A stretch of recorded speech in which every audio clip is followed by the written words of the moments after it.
السلام علیکم ورحمۃ اللہ وبرکاتہ۔ اعوذ باللہ من الشیطان الرجیم،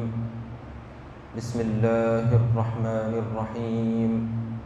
وَإِذْ قَالَ إِبْرَاهِيمُ رَبِّ اجْعَلْ هَذَا بَلَدًا آمِنًا وَارْزُقْ أَهْلَهُ مِنَ الثَّمَرَاتِ مَنْ آمَنَ مِنْهُمْ بِاللَّهِ وَالْيَوْمِ الْآخِرِ قال ومن كفر فأمتعه قليلا ثم أضطره إلى عذاب النار وبئس المصير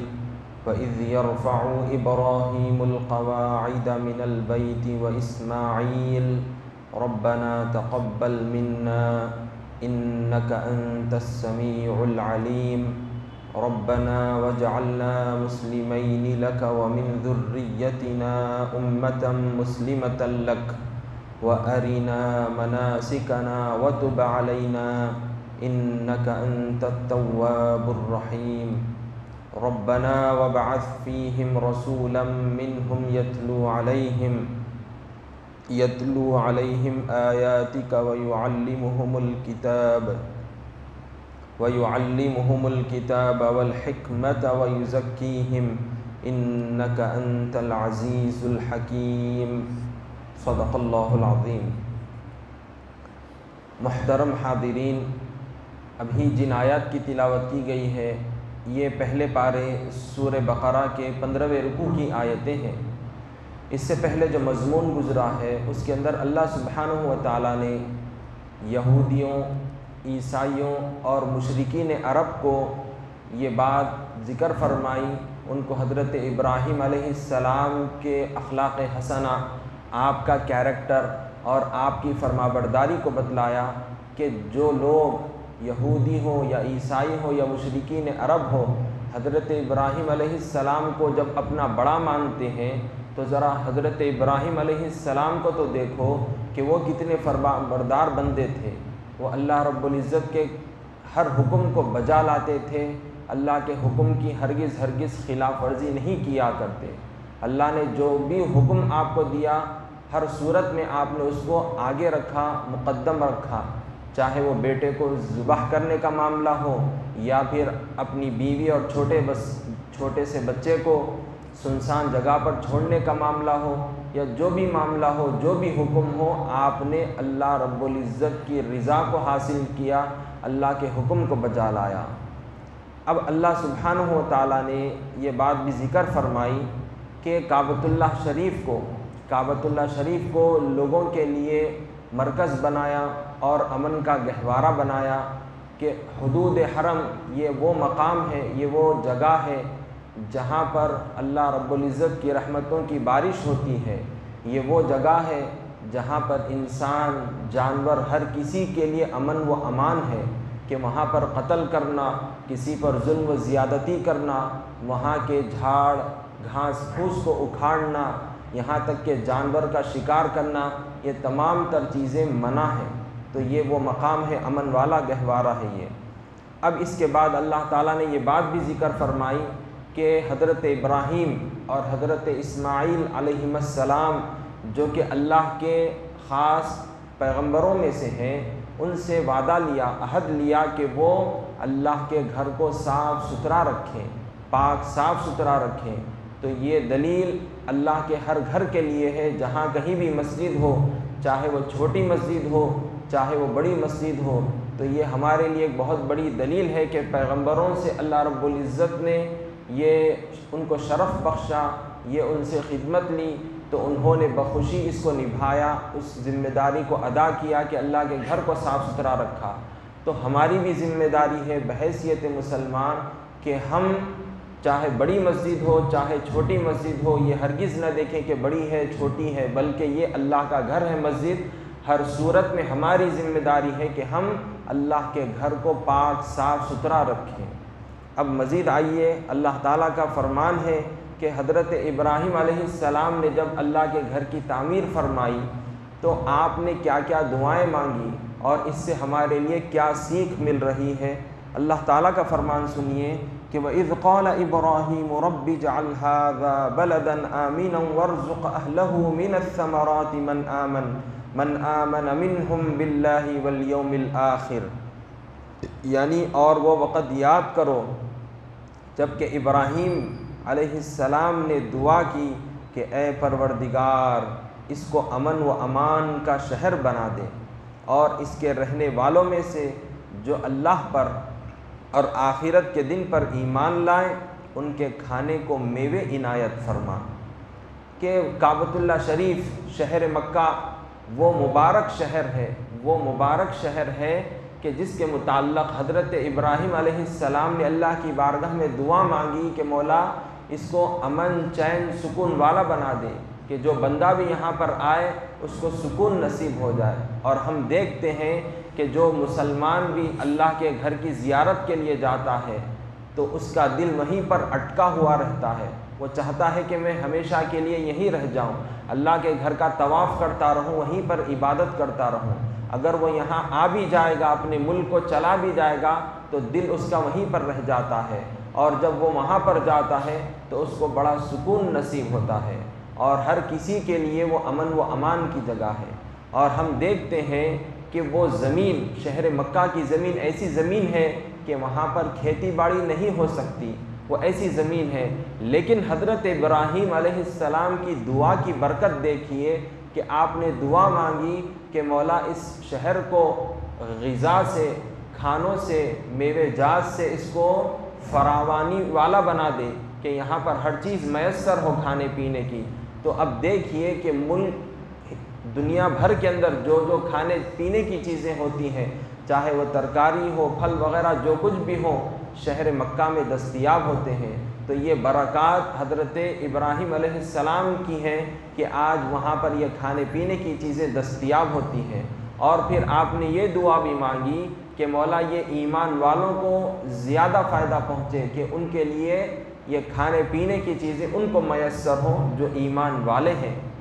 اب دیکھیے اللہ تعالیٰ کیا فرما رہا ہے کہ میں ایمان والوں کو بھی دوں گا، اور ساتھ ہی ساتھ اس سے جو فائدہ اٹھائیں گے، یہاں کی جو غذا ہوگی، یہاں کے جو پھل پھلاری ہوں گے، تو اس سے غیر بھی اس سے فائدہ اٹھائیں گے، لیکن ان کا فائدہ اٹھانا بالکل تھوڑا ہوگا، یعنی صرف دنیاوی فائدہ ہوگا۔ اب اللہ کا فرمان سنیے کہ قال ومن كفر فأمتعه قليلا ثم اضطره الى عذاب النار وبئس المصير۔ ارشاد ہوا اللہ کی بارگاہ سے کہ جو کفر کی راہ اختیار کرے گا اس کو دنیا میں تھوڑا فائدہ پہنچاؤں گا، پھر اسے دوزخ کے عذاب کی طرف کھینچ لے جاؤں گا، اور وہ بہت ہی برا ٹھکانہ ہے۔ یعنی حضرت ابراہیم علیہ السلام نے شہر مکہ میں کعبۃ اللہ شریف میں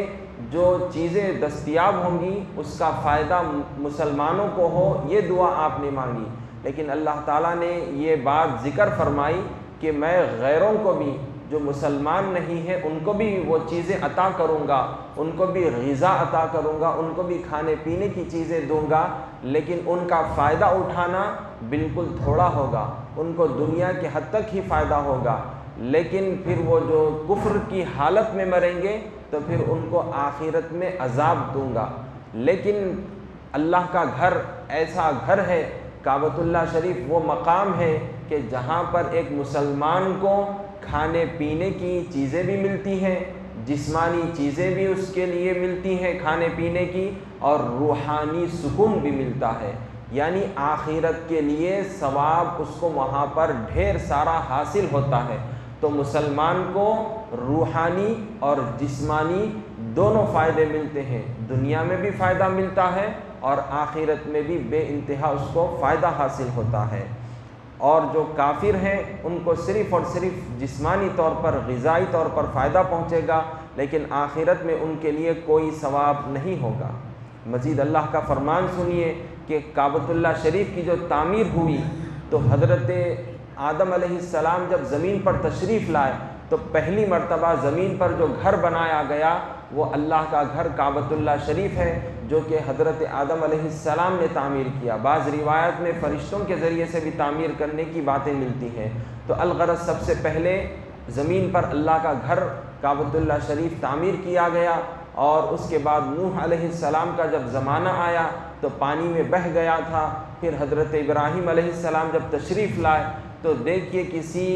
میستری یا کسی دوسرے شخص کے ذریعے سے نہیں، بلکہ اللہ کے پیغمبر حضرت ابراہیم اور حضرت اسماعیل علیہ السلام دونوں نے مل کر کعبۃ اللہ شریف کی تعمیر کی۔ حضرت اسماعیل علیہ السلام پتھر وغیرہ اٹھا کر لا کر دیتے تھے اور حضرت ابراہیم علیہ السلام تعمیر کرتے جاتے تھے، اور کیا دعا پڑھتے تھے؟ ابھی اس آیت میں اللہ تعالیٰ وہ بات ذکر فرما رہا ہے، وَإِذْ يَرْفَعُ إِبْرَاهِيمُ الْقَوَاعِدَ مِنَ الْبَيْتِ وَإِسْمَاعِيلُ رَبَّنَا تَقَبَّلْ مِنَّا إِنَّكَ أَنْتَ السَّمِيعُ الْعَلِيمُ۔ اور وہ وقت یاد کرو جب کہ ابراہیم اور اسماعیل علیہ السلام خانہ کعبہ کی بنیادیں اٹھا رہے تھے، اور یہ دعا ان کی زبانوں پر جاری تھی کہ اے ہمارے پروردگار، ہماری یہ خدمت قبول فرما، بے شک تو ہی سننے والا اور جاننے والا ہے۔ اور پھر یہ دعا بھی پڑھ رہے تھے کہ ربنا وجعلنا مسلمین لک ومن ذریتنا امة مسلمة لک وارنا مناسکنا وتب علینا انک انت التواب الرحیم۔ یعنی اے ہمارے پروردگار، ہم دونوں کو اپنے فرما بردار بندے بنا، اور ہماری اولاد میں سے ایک ایسی امت پیدا کر جو تیری فرما بردار ہو، اور ہم کو عبادت کے طریقے بتا، اور ہماری توبہ قبول فرما، بے شک تو ہی توبہ قبول فرمانے والا اور مہربان ہے۔ یہاں پر ہمارے لیے ایک بہت بڑی سیکھ ہے، کیونکہ ہم نیک کام کرتے ہیں، ہم کہیں مدرسے کے لیے، مسجد کے لیے یا کسی ضرورت مند کی مدد کے لیے پیسے خرچ کرتے ہیں، لیکن کسی نہ کسی شخص کے اندر دکھاوا، ریاکاری کی بھی نیت آ جاتی ہے، یا وہ چاہتا ہے کہ یہ چیز لوگوں میں بھی دکھ کر آئے کہ میں مسجد کی تعمیر کر رہا ہوں، اس میں پیسے دے رہا ہوں۔ لیکن پیغمبروں کی شان دیکھیے، پیغمبروں کے اخلاق کریمہ دیکھیے۔ حضرت ابراہیم اور حضرت اسماعیل علیہ السلام نے اتنا بڑا کام انجام دیا، اللہ کے اس حکم کو بجا لایا، کعبۃ اللہ شریف کی تعمیر فرمائی،